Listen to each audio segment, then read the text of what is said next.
Olá, eu sou o professor Marco Aurélio. Seja bem-vindo à segunda unidade do curso de Teoria da História 2. Nesta unidade, você irá conhecer um pouco mais sobre o historicismo, suas definições e formas. Esta unidade tem por objetivos a compreensão dos campos conceituais do historicismo, a tomada de contato com a gama de concepções teóricos conceituais sobre o tema e o diálogo com as concepções críticas ao historicismo. Ela é formada por duas seções.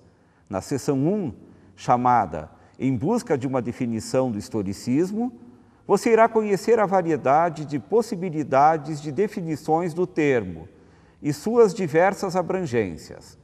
Já na seção 2, chamada Concepções Críticas sobre o Historicismo, você tomará contato com a visão crítica de vários autores do campo histórico e filosófico sobre a questão do historicismo.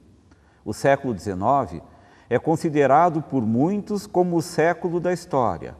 É um momento emblemático, marcado no campo da história por dois importantes movimentos complementares: a consolidação da visão científica da história e a construção de um consenso sobre o seu papel fundante na vida dos indivíduos e das sociedades.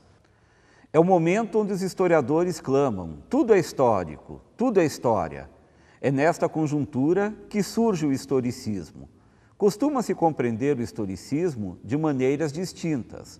Ele é, ao mesmo tempo, visto como um encaminhamento filosófico e uma proposta de sistematização da história enquanto ciência. Costuma-se relacionar o termo historicismo com o apogeu atingido pela história cientificista do século XIX.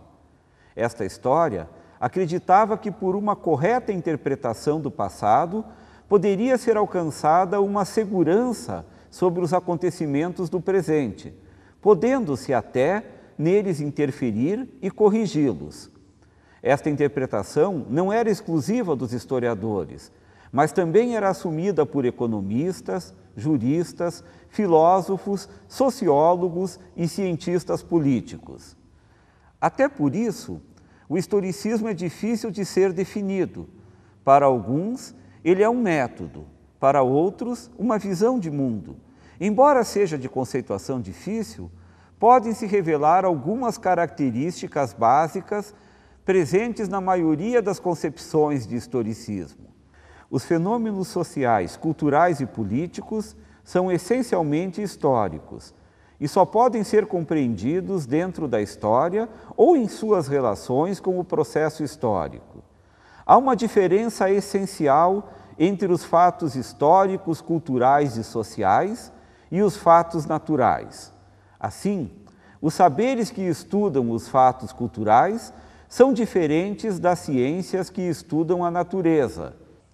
Não é apenas o objeto de pesquisa histórica que é histórico, mas também o historiador está inserido no curso do processo histórico. Em torno destas três premissas básicas se desenvolvem as diferentes concepções historicistas, nem sempre harmônicas e coerentes entre si. E é em torno dessas diferenças que se constrói o debate sobre o historicismo.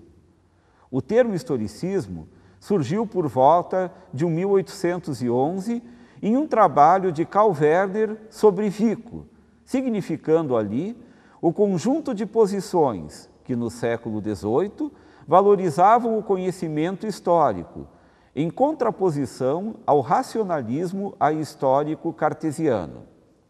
Na década de 1930, Friedrich Meinecke mostra em seu livro As Origens do Historicismo que o historicismo se volta contra o direito natural e todas as formas de racionalismo que tentavam eliminar a diferença e a singularidade em história. Meinecke se contrapunha à tendência historicista em moda na historiografia do século XVIII e começo do XIX, de criar tipologias e leis para o processo histórico. Mas o ponto central da polêmica sobre o historicismo se dá com a publicação, em 1944, do livro A Miséria do Historicismo, de Karl Popper. Para Popper, o historicismo é o conjunto de correntes que admitem a previsão social em todas as ciências sociais, influenciadas pelo pensamento de Descartes e pela física de Newton.